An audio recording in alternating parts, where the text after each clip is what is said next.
A criança no espelho. E se eu te dissesse que o reflexo que você vê no espelho não é exatamente o que parece? Que por trás daquela superfície de vidro existe algo além, algo à espreita.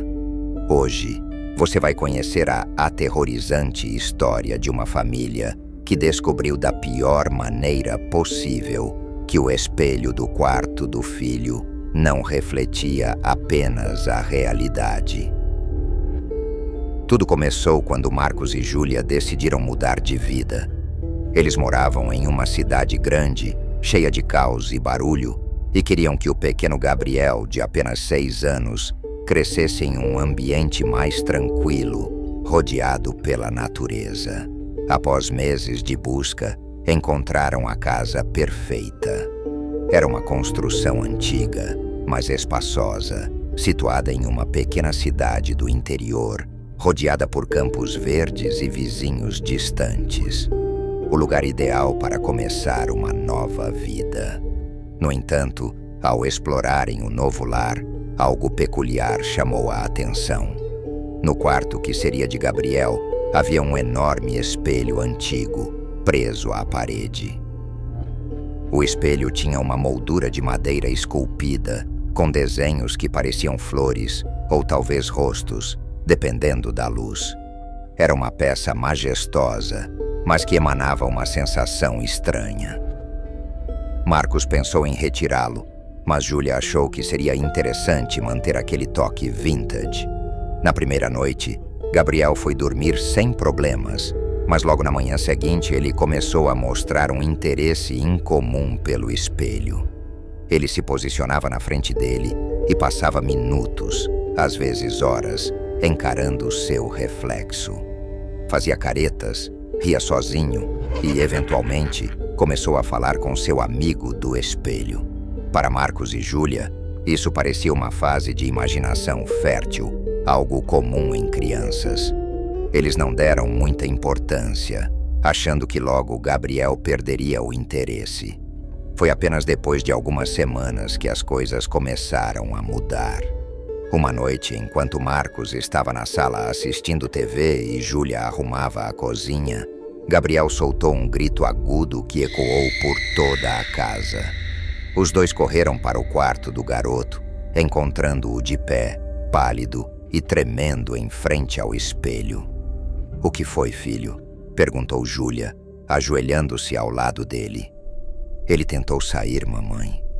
Ele tentou me puxar", respondeu Gabriel, com a voz trêmula e os olhos fixos no espelho.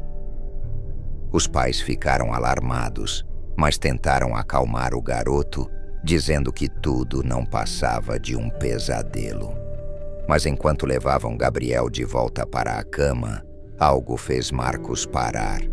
Ao olhar para o espelho, por um breve momento, ele viu o reflexo de Gabriel se mover de forma diferente. Um segundo antes ou depois, era como se houvesse um atraso no movimento, e isso foi o suficiente para encher seu coração de medo. Os dias seguintes foram ainda mais estranhos. Gabriel se recusava a dormir com o espelho descoberto. Ele dizia que o outro Gabriel estava ficando mais forte e queria sair. O comportamento do garoto se tornou mais agressivo. Ele parecia cansado o tempo todo e evitava o espelho a todo custo, exceto à noite, quando parecia ser atraído por ele de uma maneira que nem ele entendia. Preocupados, Marcos e Júlia decidiram investigar a história da casa. Durante uma visita à biblioteca local, Júlia encontrou uma série de documentos antigos que mencionavam os antigos donos. A mansão havia pertencido a uma família rica no final do século XIX. No entanto, um detalhe macabro se destacou. O filho mais novo da família havia desaparecido misteriosamente. A única testemunha foi a governanta, que insistia que o menino foi absorvido pelo espelho enquanto brincava no quarto. Na época, todos pensaram que ela estava louca e o espelho foi removido por décadas. Com essas novas informações em mãos, Júlia procurou uma senhora conhecida na cidade por lidar com o sobrenatural. Ao ouvir o relato, a mulher confirmou o que Júlia temia. O espelho era um portal entre o mundo dos vivos e o dos mortos. E pior, parecia que o espírito do garoto perdido estava preso lá, tentando encontrar uma saída. Só que agora ele via Gabriel como sua chance de escapar. A senhora explicou que um ritual poderia ser feito para fechar o portal e evitar que o espírito maligno tomasse Gabriel.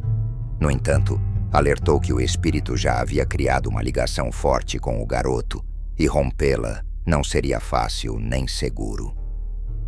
Com as instruções em mãos, Marcos e Júlia se prepararam para o ritual. Era uma noite de tempestade, o vento uivava lá fora e a chuva caía incessante. O relógio marcava meia-noite quando começaram. Gabriel, estranhamente calmo, foi colocado deitado na cama, enquanto o espelho, agora coberto, parecia pulsar como se estivesse vivo.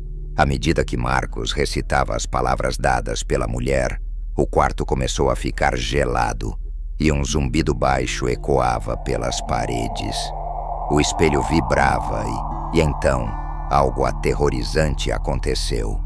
Mesmo com o espelho coberto, o reflexo de Gabriel começou a se formar do outro lado, mas com uma expressão distorcida e malévola. O reflexo bateu com força no vidro, tentando quebrar a barreira que os separava. A superfície do espelho começou a rachar, e Marcos continuou recitando, tentando manter o controle. O espírito do reflexo agora gritava de raiva, dizendo que tomaria Gabriel de qualquer maneira. Quando Marcos pronunciou a última palavra do ritual, o espelho explodiu em uma chuva de cacos de vidro, lançando uma onda de ar gelado pelo quarto. O reflexo desapareceu e Gabriel desmaiou instantaneamente. Os pais, aliviados, pensaram que tudo havia acabado.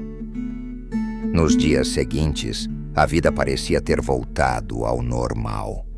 O espelho foi retirado e Gabriel estava mais calmo, como se nada tivesse acontecido. No entanto, pequenas coisas começaram a incomodar Júlia.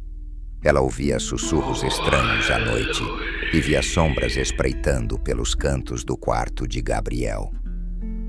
Certa noite, enquanto dava boa noite ao filho, ela notou algo que fez seu coração parar. Na janela do quarto, em meio à escuridão, o reflexo de Gabriel não estava sorrindo como ele. Ao acender a luz, o reflexo desapareceu, mas o medo permaneceu. Assim termina a história. O que parecia ser uma fase inofensiva de uma criança se revelou um portal para algo muito mais sombrio. E o pior de tudo, às vezes, não importa o que façamos para nos livrar do mal, ele sempre encontra uma forma de ficar. Então, da próxima vez que você olhar para o espelho, olhe com cuidado. Pode ser que o reflexo, olhando de volta, não seja só você. Se você gostou dessa história, não se esqueça de se inscrever no canal A Noite Sussurra para mais histórias como essa. E quando tudo parece calmo e a escuridão domina, lembre-se, a noite sussurra o que ninguém mais ousa contar. E o próximo sussurro já está mais perto do que você imagina.